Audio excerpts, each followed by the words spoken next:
au CHU de Montpellier.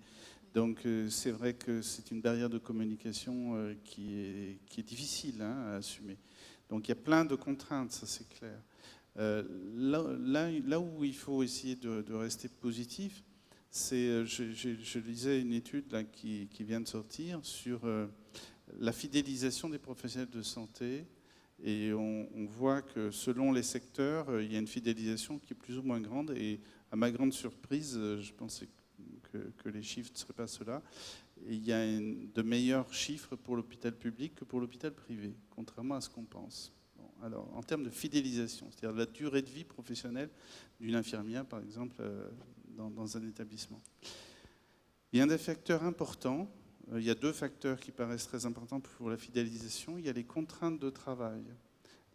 À l'hôpital public, en tout cas, il y a énormément de contraintes de travail de nuit et de week-end, du fait de la nature des activités complexes que nous assurons.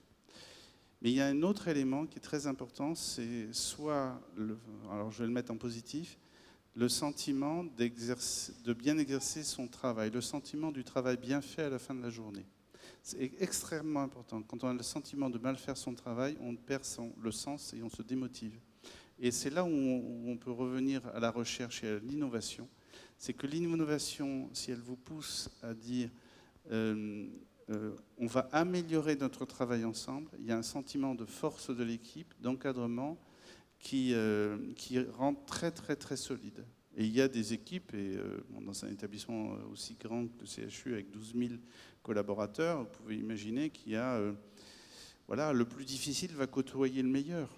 Et dans le meilleur, le facteur d'équipe, avec cet entraînement, cette force d'entraînement, de se dire qu'est-ce qu'on va pouvoir améliorer aujourd'hui et comment on va être mieux dans nos baskets. Parce qu'à la fin de la journée, on aura le sentiment d'avoir bien fait son travail, et d'avoir fait un travail de qualité.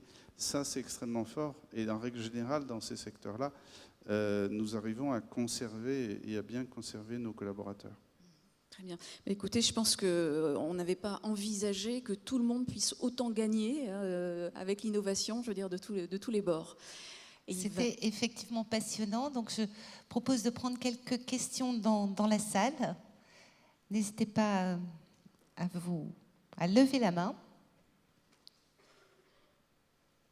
Peut-être, Monsieur Abran, avant de prendre une première question, on parle du CHU de Montpellier et c'est formidable et on sait qu'il est exemplaire depuis longtemps, mais est-ce que vous avez aussi des demandes ou est-ce que vous accompagnez des hôpitaux plus petits? Est-ce que finalement l'innovation, ça peut se mettre en place dans n'importe quel établissement hospitalier, même s'il n'a pas une activité de recherche et d'enseignement? Comme on l'a dit, c'est la gestion de l'amélioration continue. Donc nous-mêmes, on encourage, en fait, on fait des programmes d'évangélisation, si on peut utiliser le terme, pour justement que les gens se mettent à faire de l'innovation.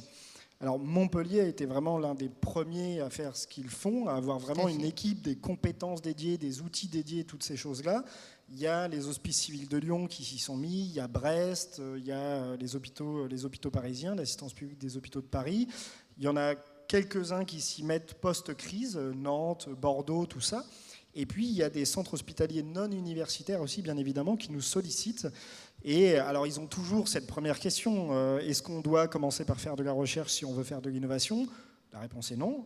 Ce n'est pas les mêmes méthodologies. Mais après, c'est vrai, comme M. Lelydec l'a dit, la recherche, ça apporte une culture. Ça apporte une culture du questionnement, de la remise en question. Et ça, c'est très favorable à l'innovation. Mais par contre, les méthodologies, les outils et les objectifs de l'innovation, vous pouvez le faire sans faire de la recherche. Donc les établissements non universitaires de plus petite taille, bien évidemment, peuvent faire de l'innovation. Merci beaucoup. Alors, pas de questions? Madame, ici. Oui. Madame, au deuxième rang. Bonjour.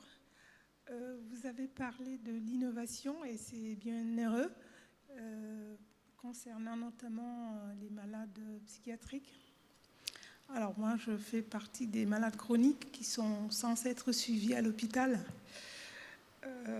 Et en ce moment, je me pose la question si je ne dois pas plutôt me tourner vers le privé parce que mes derniers rendez-vous ont été remis à plus tard. À chaque fois, c'est 6 mois, puis 3 mois, et j'en suis à 1 an et demi.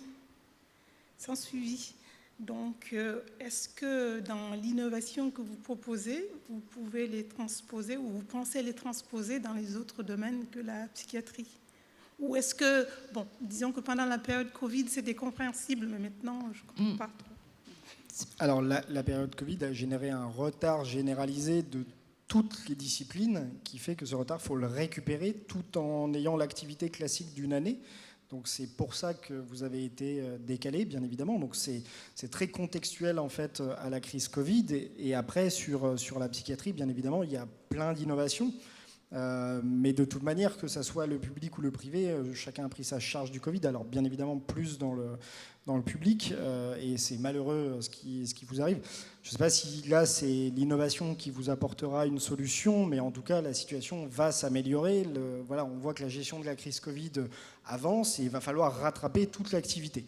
Et donc si vous avez été décalé, ça n'a pas été fait comme ça, sans concertation bien évidemment de vos équipes médicales, c'est parce qu'ils ont évalué que votre situation en fait pouvait être décalée par rapport à d'autres qui sont peut-être plus prioritaires parce que dans un état, on va dire, plus avancé ou tout ça. Et puis par ailleurs, la crise Covid elle-même, en fait, a généré des problématiques de santé mentale. Nous, on a étudié, en fait, avec le CNRS, l'INSERM, Santé publique France et tout ça, l'impact, en fait, de la crise Covid et du confinement sur la santé mentale des populations, avec notamment 2 populations, les familles avec enfants de 9 à 16 ans et les populations étudiantes. Donc les familles avec enfants ont été relativement protégées, avec quand même des enfants touchés à partir de 15-16 ans. Par contre, les populations étudiantes, il y a 19% aujourd'hui de la population étudiante qui a développé une pathologie mentale à long terme, alors allant du trouble anxieux à la conduite suicidaire.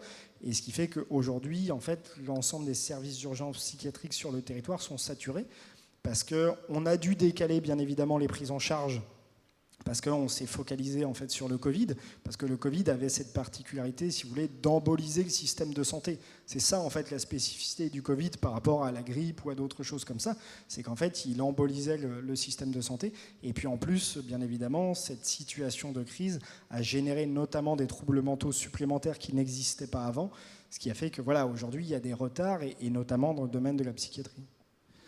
Oui, alors d'abord merci pour votre témoignage, parce que c'est effectivement des problèmes quotidiens que nous rencontrons. Là encore une fois, on est dans une situation paradoxale, c'est-à-dire qu'il y a eu des choix très forts et très positifs des pouvoirs publics, y compris pour la santé mentale. J'en prends un qui est la création du 3114, qui est le numéro d'urgence pour la prévention du suicide. Nous avons été très moteur au CHU de Montpellier pour créer le 3114, et nous pilotons le 3114 pour une énorme région qui fait une grande partie du sud de la France, y compris des régions qui n'étaient pas prévues que nous prenions en compte. Donc on a mis des moyens, on a recruté des gens pour le faire, et on a réussi à ouvrir ça à l'automne dernier, il y a 1 an. Et en même temps, nous avons la situation que vous vivez. C'est-à-dire qu'on a un problème de ressources.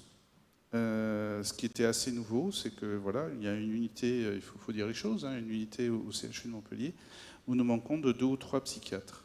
Ça n'était pas arrivé depuis très très longtemps au CHU de Montpellier. On est attractif en psychiatrie au CHU de Montpellier.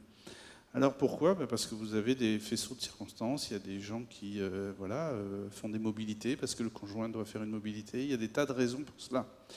Et c'est là qu'aujourd'hui, la crise Covid, il y a un effet de réplique comme dans un séisme. C'est une vraie réplique. C'est-à-dire qu'aujourd'hui, vous avez la réplique, c'est la crise démographique des professionnels de santé. On va mettre un certain temps à la corriger, parce qu'une crise révèle des forces, mais elle révèle aussi des faiblesses préexistantes. Et dans les faiblesses préexistantes, il y a clairement le fait qu'on n'a pas vu ou pas voulu voir, je ne sais pas, le fait que le temps médical ou le temps soignant de 2022 n'égale pas le temps soignant ou médical de 1972, au moment où on a créé le numerus clausus. Il faut plus de médecins pour assurer le même temps médical aujourd'hui. Parce qu'on travaillait trop à une certaine époque, Et aujourd'hui, il y a des choix de vie qui sont différents. Donc, on n'a pas anticipé suffisamment le rythme de formation des professionnels de santé, parce qu'il y avait ce foutu numerus clausus qui n'a été supprimé qu'à l'annonce du président de la République, donc Emmanuel Macron, en septembre 2018. Il a été instauré à partir de 1972. Donc il y a une inertie énorme, et clairement, et c'est ce qui nous pose problème. Donc il faudra trouver des solutions. Ces solutions, elles peuvent être dans des innovations, et je reboucle. Les innovations, c'est les nouveaux métiers. Des gens qui viennent en appui des médecins pour offrir voilà, des réponses à ces difficultés qui sont malheureusement dont les patients subissent les conséquences. Et puis la notion de patient partenaire, les Québécois travaillent beaucoup autour du patient, et sur les pathologies chroniques, en fait, en France, je vais un peu caricaturer, mais c'est pour que vous compreniez, un diabétique, c'est comme quelqu'un qui se casse la jambe toutes les semaines. En fait, on va traiter comme plein de fois un patient aigu. Et au Québec, ils ont eu une autre approche. Ils ont étudié en fait comment le patient en fait prenait soin de sa santé, et surtout qui prenait soin de sa santé. Et il y a un chiffre en fait qui a construit toute leur démarche. Un patient chronique, il passe à peu près une 50aine d'heures avec ses professionnels de santé par an, et il passe 6250 heures en moyenne à s'occuper de lui-même. Donc en fait, son premier professionnel de santé, c'est lui-même. Et donc, comment ces gens-là, on peut les autonomiser, on peut leur transférer un maximum de connaissances et de compétences pour qu'ils se gèrent par eux-mêmes quand ils le peuvent, bien évidemment. Et puis, autre chose, c'est que le transfert expérientiel, il va aussi dans l'autre sens. C'est en fait, pendant longtemps, on a formé les médecins à soigner des maladies. Et à l'Université de Montréal, ils disent, nous, on forme les médecins à soigner des malades. C'est-à-dire, je prends en compte la maladie, mais également tout le reste. Et ces patients partenaires donc c'est ce qu'on appelle le modèle de Montréal, ces patients partenaires sont une source d'information extrêmement importante, parce que si je suis diabétologue, je vais connaître le diabète, je vais connaître très bien les traitements que je vous donne, mais est-ce que je sais réellement ce que c'est que de vivre avec le diabète dans votre vie et dans la vie, même de manière générale, d'un diabétique? Pas forcément bien, et en tout cas moins bien que le patient. Et donc, ils ont mis en place des protocoles en fait, de transfert d'expérience où le patient apprend ce que c'est que de vivre avec la maladie en fait, au médecin, pour que les prises en charge soient aussi adaptées, qu'on ait une meilleure adhérence des traitements, et du coup, on a moins de complications, et du coup, les patients deviennent moins compliqués, du coup, ils sont plus faciles à gérer, du coup, ils peuvent se gérer eux-mêmes, et ainsi de suite. Donc, sur cette crise démographique, il va falloir s'appuyer sur je dirais pas un nouvel acteur, parce que le patient a toujours été là, mais en tout cas, lui donner des nouveaux rôles, et ça sera peut-être une des solutions, je dis, parce que bien évidemment, ça ne va pas tout régler. Merci beaucoup, messieurs. On vous applaudit.